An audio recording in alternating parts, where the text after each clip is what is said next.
Se existe um filme que merece ser redescoberto por quem gosta de terror, esse filme com certeza é O Exorcista 3. Mas talvez o mais curioso seja que a versão que chegou aos cinemas em 1990 não era exatamente o filme que o diretor queria que o público assistisse. Blatty pretendia adaptar diretamente o seu romance Legion, publicado em 1983 e considerado por ele como a verdadeira continuação da história iniciada em O Exorcista. Sejam muito bem-vindos àquele canal sobre cinema, eu sou o Felipe e se você está procurando algo para assistir, aqui é o seu lugar e eu sou o seu humilde anfitrião. E no vídeo de hoje vamos falar finalmente sobre a versão do diretor de O Exorcista 3, porque eu consegui.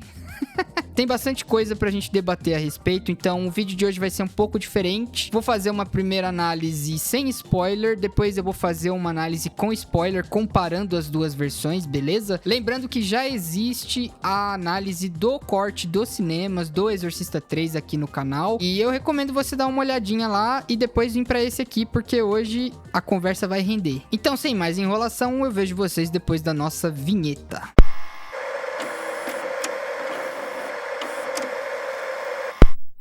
Então vamos partir para nossa conversa a respeito do corte do diretor, Legion, né? Que é o nome em inglês, ou Legião, se você quiser traduzir para o português brasileiro. É a famosa versão perdida do William Peter Blatty do Exorcista 3, o que teria sido o Exorcista 3 antes dele ser o Exorcista 3. Então a gente precisa ter um certo contexto mais ou menos ali da época, porque é o seguinte, lançou o Exorcista 1 em 73, e ele foi um marco, né, pro terror. As pessoas faziam fila nos cinemas pra assistir, e tinha gente que passava mal assistindo, né? Tem histórias que existiam até enfermeiros nas saídas dos cinemas, das salas de cinemas, pra socorrer as pessoas que desmaiavam ali, né? E até hoje é considerado por muitos o maior filme de terror da história. Passando isso, nós tivemos o Exorcista 2, o Herege, que é uma grande porcaria.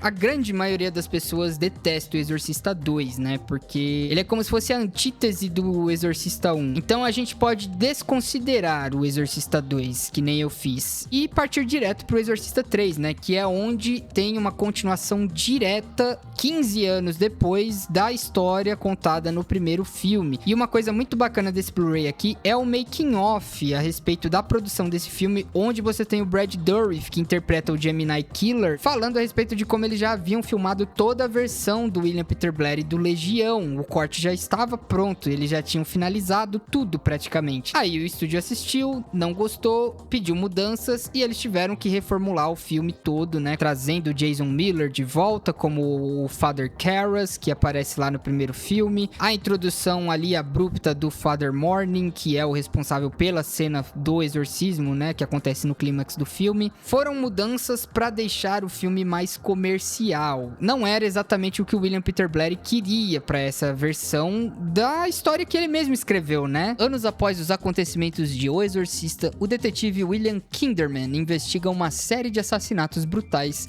que reproduzem o modus operandi de um famoso serial killer executado anos antes. À medida que a investigação avança, ele descobre uma conexão perturbadora entre os crimes, um paciente internado em um hospital psiquiátrico e forças que desafiam qualquer explicação racional. Em vez de priorizar o horror explícito, Legion conduz a narrativa como um suspense psicológico sobre fé, culpa, identidade e a persistência do mal, mantendo-se fiel ao romance homônimo de William Peter Blatty. Em comparação ao corte dos cinemas, realmente é um filme mais lento na narrativa dele. Ele preza muito pela atmosfera, né? Pelo mistério, pelo suspense do que tá acontecendo ali, como aquelas mortes estão acontecendo, quem as está fazendo. É um assassino só? São vários assassinos? Tem relação com assassinatos que aconteceram 15 anos antes, justamente na época em que acontece o primeiro filme do Exorcista? Ele vai conduzindo a narrativa de uma forma muito mais paciente, se eu puder chamar dessa forma, né? Tem todo o tempo do mundo ali pra contar a história que ele quer contar, pro Kinderman ir resolvendo o quebra-cabeças que vai aparecendo ali pra ele, né? A respeito das vítimas, a respeito de pistas pistas que vão sendo deixadas pelo assassino, as conversas dele, né, com o prisioneiro que tem ali na ala dos perturbados do hospital, né?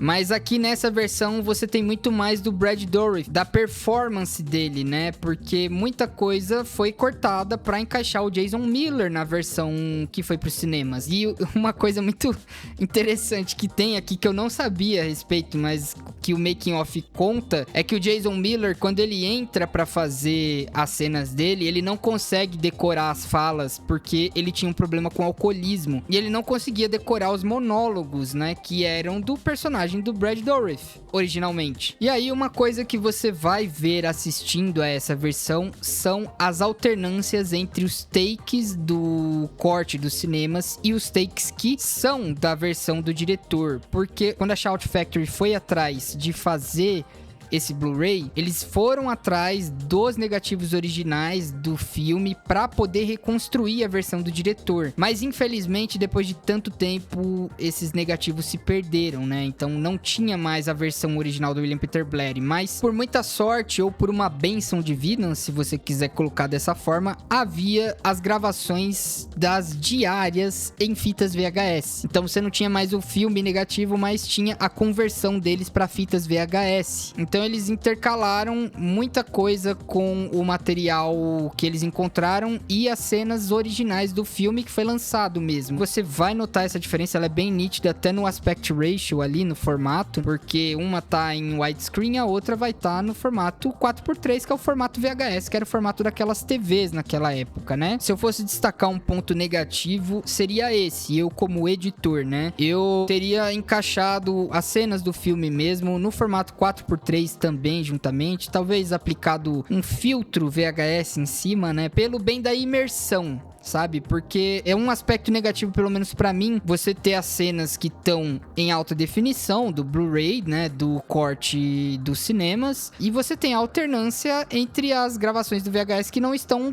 tão boas assim, a qualidade delas, porque era o material que eles tinham ali disponível pra trabalhar, já que o resto se perdeu. Claro que eu não tô criticando o trabalho dos caras de forma alguma, mas eu teria feito essa pequena mudança, esse pequeno ajuste, sabe? Até no áudio também eu teria mexido pra deixar aquele áudio de VHS mesmo, né, que é um pouco menos dos graves, deixa um pouco mais dos agudos, pra ter uma experiência uniforme e você assistir o filme sem ter essa quebra, né, de uma cena pra outra, assim. Tirando esses detalhes mais técnicos, que poderiam ser um capricho meu, né, essa versão é muito mais um filme de suspense do que propriamente um filme de terror. Ele é o Exorcista 3, só que sem a parte do Exorcista. Se você tá procurando algo um pouco mais puxado pro suspense, pro thriller, né, tipo um Seven da vida, essa versão atende a sua demanda. E aqui é até onde eu posso ir sem dar spoilers da versão do diretor, então eu recomendo que você vá assisti-la e tire suas próprias conclusões, né. Eu, infelizmente, não encontrei em nenhum streaming no Brasil, mas ela está aqui no YouTube, eu vou deixar o link na descrição para você assistir, só que ela está 100% em inglês.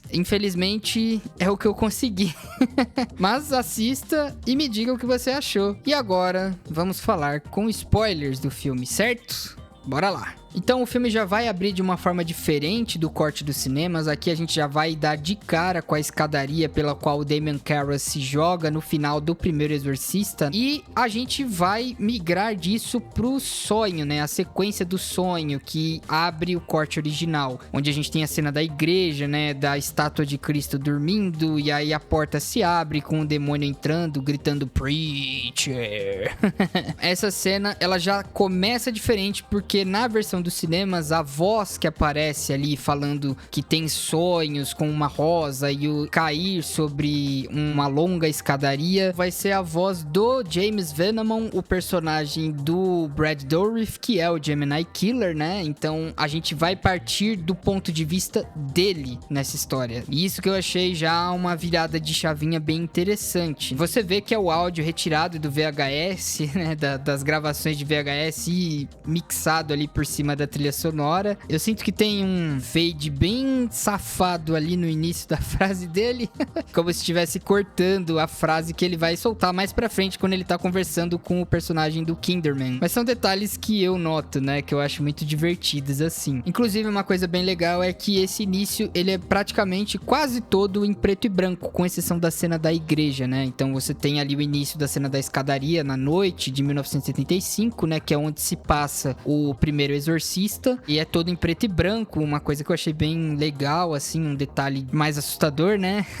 E aí a cena da igreja é colorida, quando abre a porta, a gente dá de cara com a rua em preto e branco, depois a sequência do sonho segue colorida também. Depois disso, a gente vai pro que seria o início da versão dos cinemas, né? Com o personagem do Ed Flanders ali, dando o sermão dele na igreja. E aí, a gente vai pra cena da escadaria, né? Que é a cena em que ele encara a escadaria, que na versão dos cinemas é ela que praticamente abre o filme. Aqui não, ela é depois, né? Depois do sermão dele, porque aquele dia em que ele está dando o sermão é o aniversário da morte do Damien Karras, que era um personagem conhecido por eles ali, era amigo do Kinderman, afinal de contas. E aí, depois que essa cena tem o seu lugar nessa versão, a gente vai ser introduzido pro Kinderman ali no seu dia de trabalho, né? E aí são algumas poucas inserções de cenas que significativamente alteram a narrativa da versão original dos cinemas pra versão do diretor. Mas uma que chama muita atenção aqui, pra mim pelo menos, é a cena do restaurante, né? Depois que eles vão pro cinema. E o diálogo que eles têm ali na versão do cinema, aqui é estendido. Tem uma cena antes, né? Que complementa a conversa que eles estão tendo. E de cara, a gente já tem uma noção dessa parte mais filosófica que o filme quer abordar, né? Se existe um Deus, por que ele permite tanta maldade? Por que ele permite que as crianças nasçam doentes? Por que permite que as pessoas sejam mortas, assassinadas? E aí, a partir daqui, as coisas são mais ou menos iguais ao que acontecem lá no corte dos cinemas, né? Os assassinatos vão acontecendo. Tem o assassinato da igreja com a velha. Tem algumas ceninhas que são muito divertidas no hospital, como eles discutindo ali na sala sobre a condição do Ed Flanders, o que ele tá fazendo ali, os exames que ele tá fazendo. São umas adições que deixam um pouco mais cômico, né, o filme. E aí, é claro que as alterações mais significativas vão acontecer após a morte do personagem do Ed Flanders. Ele é assassinado pelo Gemini Killer. E aí, a primeira vez que o personagem do George C. Scott entra ali na área dos perturbados, né, na ala dos perturbados, a gente tem a introdução, de fato, do personagem do Brad Dourif ali. E uma coisa que eu achei muito interessante desta versão é que o Kinderman, ele não vê, de fato, o personagem do Jason Miller ali, o Damien Karras, como é na versão do cinema. Ele pensa que viu. E aí, aqui, a gente vai ver, de fato, mais da performance do Brad Dourif, como o James Venomon. Todas as cenas são dele,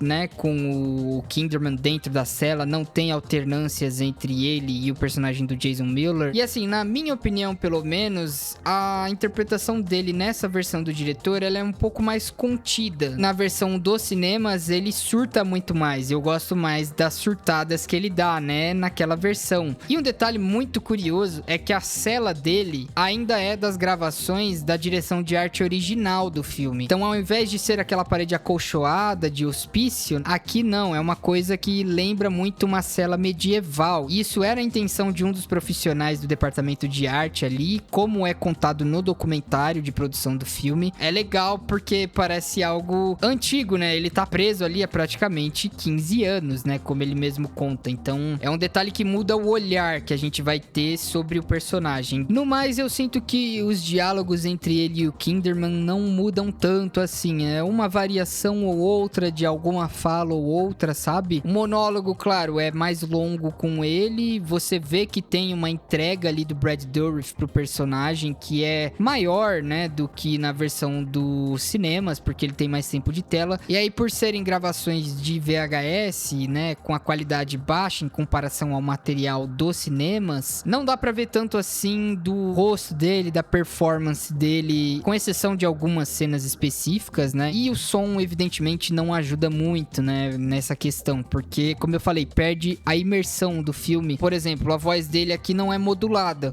como é modulada na versão dos cinemas, né, que é aquela voz com os graves, assim, né? Ele fala como se estivesse possuído mesmo, como se fosse uma entidade. Mas até em entendo a intenção aqui. A intenção é fazer o Kinderman duvidar se de fato aquele cara tem essas habilidades sobrenaturais, né? De sair do corpo dele enquanto ele dorme, enquanto ele sonha e comete os crimes dele. E aí, nesse sentido, até cria-se um mistério maior a respeito dele ter visto ou não de fato Damon Karras ali, ou se era só coisa da cabeça dele, né? Ou quem ele tá vendo na realidade é o Gemini Killer, mas o corpo do Damon Karras está de fato ali, porque afinal, em ambas as versões, o corpo do Damon Karras foi retirado sim da sua cova. É mais uma questão do que o Kinderman tá vendo de fato, pro que o público tá vendo junto com ele, entende? Então, na versão dos cinemas, a gente vê o personagem do Jason Miller. Nessa versão, não. A gente pressupõe que o Kinderman está vendo o Damon Karras. É como se fosse uma alucinação da parte dele. Pode ser, pode não ser. E aí, claro que, evidentemente, por conta dessas pequenas mudanças, muda-se também o clímax do filme, né? Enquanto na versão dos cinemas a gente tem a chegada do Father Morning pra realizar o ritual de exorcismo naquela cena de clímax que eu gosto, aqui não. Aqui a gente tem muito mais um embate pessoal entre o Kinderman e o James Venomon, os dois ali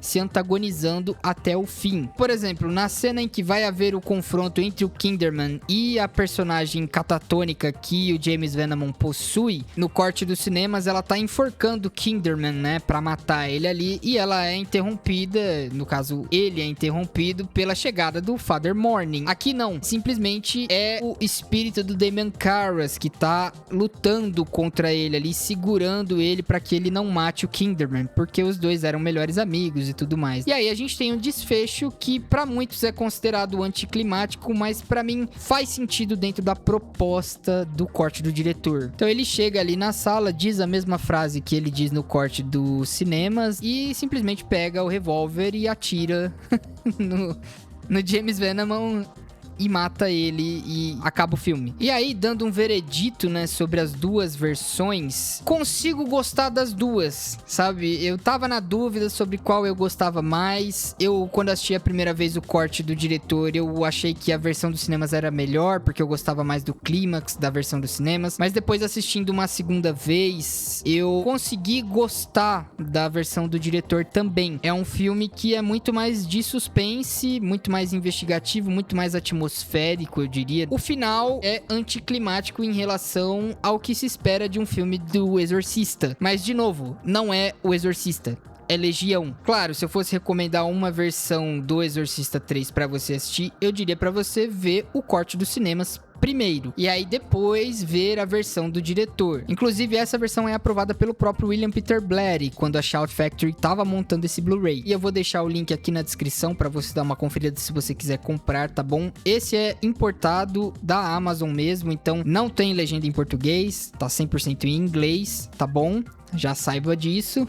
Mas vale a pena porque tem muito material legal aqui. Tem entrevistas da época, tem comerciais da época, né? Cenas deletadas, fotos do set de filmagem, tem o making of do filme, tem o prólogo deletado do filme, né? Que estabelece uma história 15 anos antes do início do Exorcista 3. Então é realmente uma Collector's Edition, uma edição de colecionador. Eu digo que vale a pena, tá bom? Agora, se você tá procurando outra coisa pra assistir, eu deixo essa recomendação aqui pra você dar uma conferida depois, beleza? E eu vejo vocês numa próxima, naquele canal sobre cinema.